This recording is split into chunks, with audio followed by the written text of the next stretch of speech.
Hello ladies and gentlemen, and welcome back to my channel for another Hot Toys Secret Base figure preview video.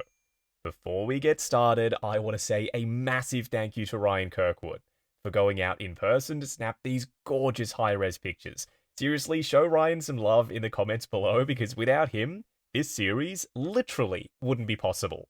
Now, if you're looking to pre-order your very own copy of Revenge of the Sith Darth Vader, I've popped some links to Pop Collectibles in the description below, along with the discount code Justin's Collection for 5% off your order if you decide to buy from them. When you're pre-ordering your figures from Pop, you can either pay the full amount up front, or leave a deposit and fix up the balance when this piece releases. As always, do your own research, make sure you're comfortable before buying. If you're heading down to the description, why not hit that subscribe, bell notification icon, and join button, so you're notified as soon as brand new Star Wars content goes live on the channel. Hot Toys. I was starting to think this was never coming. There were murmurings back in the day when they showed off a quarter scale Episode 3 Darth Vader prototype that they downscale it to 1/6, but that never ended up happening, and now fast forward to today to celebrate the 20th anniversary of Revenge of the Sith. Finally, they've announced a Darth Vader. Could this be the ultimate 1/6 scale Vader? Yeah, maybe. We'll get stuck into a bit of a buyer's guide segment throughout the course of the video. But right off the bat, and cue the eye roll, he isn't perfect. He might be the best 1/6 scale Darth Vader ever made, the most durable, and that I can't wait to talk about, but he's not perfect. You might be thinking, Justin, what the hell are you talking about? Surely this is a perfect Vader. We'll discuss why in just a minute, but there's two different SKUs, or technically three if you go for the version with the little metal plaque thing, but I'm just going to ignore that. There's a regular and a deluxe, although, and I loathe when they do this, the deluxe doesn't come with everything that you get with the regular version. So I don't see it as regular and deluxe at all, really. I look at this as an A and B Darth Vader. If you don't care about the operating table, if you're never going to display him in the meme pose saying no on the table with Palpatine next to him, then just get the standard one. You get a cardboard backdrop and a more intricate base with an LED light-up feature. You're sacrificing that for the sake of a table if you get the deluxe. I'm tempted not to, but displaying him on the table is too good of an opportunity to pass up. I'm going to go for the deluxe personally. Now, initially from the promo pics, I thought there was a split cut at the gloves because of the heavy wrinkles. They could have absolutely hidden one in there for maximum range at the wrists. But alas, they decided not to do that. Wrinkles, leather grain texture, the array of gestures all look good. And we get an articulated finger robot hand for the right side. The switch out ability of these hands, they've been getting better and better with their 1/6 scale Darth Vaders. So much so that I no longer have to grab a hairdryer to switch out Darth Vader's hands. They simply pop on and off because they're using a lot softer of a PVC for their Darth Vader gloved hand sculpts.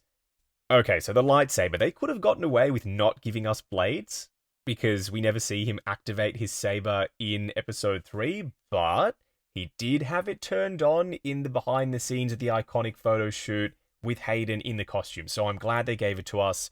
We get the swooshing effect blade that's still not correct, and a straight edge blade. They're looking a little bit more frosted than usual, and I like that. These are the two versions, the regular and the deluxe.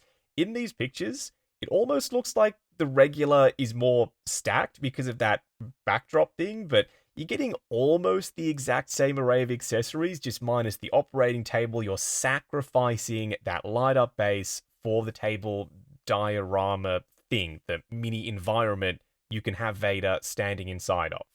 And I properly mean that. Like, he's elevated on that table. You can articulate it back so he's horizontal, but that would take up a hell of a lot of depth in the cabinet. If you've got the room, then why the heck not? And maybe if you're displaying him on a low shelf, it would work for you. I'm thinking in my collection, probably on the table, but more upright and wearing the crispy Anakin head sculpt. That's the way I'm leaning personally. Let me know what you think if you're planning to get this, how you display Darth Vader down in the comments. But if you're thinking about going deluxe, seriously consider how much space this is going to take up. It's a big round platform base, and Darth Vader himself is already large, so it needs to be even larger than him to accommodate him on the table. Bear that in mind when you're making your purchasing decisions. Strapping him into the table, I'm a little bit worried about the boots because this is what I was alluding to earlier. The boots and the belt and the straps on the chest box are, as far as I'm aware, still made of pleather. They could absolutely sculpt all of those things out of PVC plastic, even give us a split cut boot design because his armor sits over the top of the base of the shoe anyway, you'd never even see it. They're still going with pleather. And for this prototype, if you look closely, the undersuit is also made of pleather.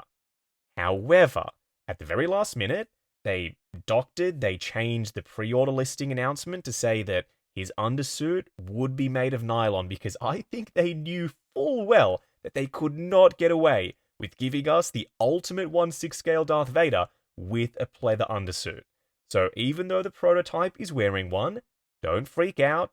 They've said it's going to be made out of nylon, and usually if they're specifically mentioning materials like that, then we'll be able to hold them to it. And I'm just now noticing that there are no straps on that chest box. I didn't know that about the Episode 3 design for Darth Vader, so that's one piece of pleather, or 4 bits of pleather we don't have to worry about. They're not present. Just the belt and the boots. Fingers crossed they switch to genuine leather or sculpted plastic. I highly doubt that's going to happen. Why do they keep using pleather? Could be a cost-saving thing, but I mean, I believe they do it so that when they announce another Darth Vader in the future, we're sitting here thinking, oh, it's been a few years. I mean, the pleather is looking a little bit dated, crispy, like this Anakin head sculpt. We're about to talk about it. Why not buy the new one and sell the old one? That line of thinking, if that is what they're doing, quit it, Hot Toys, use durable materials. You know you have to. That's why you're switching Darth Vader's undersuit to nylon. This head sculpt is both glorious and disgusting. It is perfect for end of Episode 3 Anakin. I mean, how could you not display him wearing this? The detail on the skin is crazy. I mean, that looks so freaking painful. The airbrush shading over the wounds with that black, that dark soot look to it. There's a redness around the blue for his eyes. He is clearly in pain. He's not showing it with his expression, but you can absolutely tell. And then you can assemble the helmet over the top of it with the front faceplate thing and the dome. I mean, people have been asking for this for years, and it's finally happening. Now, I'm strongly considering, this is like the buyer's guide segment of the preview video, picking up a second. I don't advocate everyone doing it, but the reason why this, for me, is the ultimate 1/6 scale Darth Vader is he fixes so many of the problems with previous Darth Vaders. The nylon undersuit, it's flexible, it's durable, it's not going to disintegrate, it's not going to get damaged. You can leave Vader in poses. He can even have his arms crossed. That's how much more flexible this suit is versus pleather. He even comes with both wired and drape capes.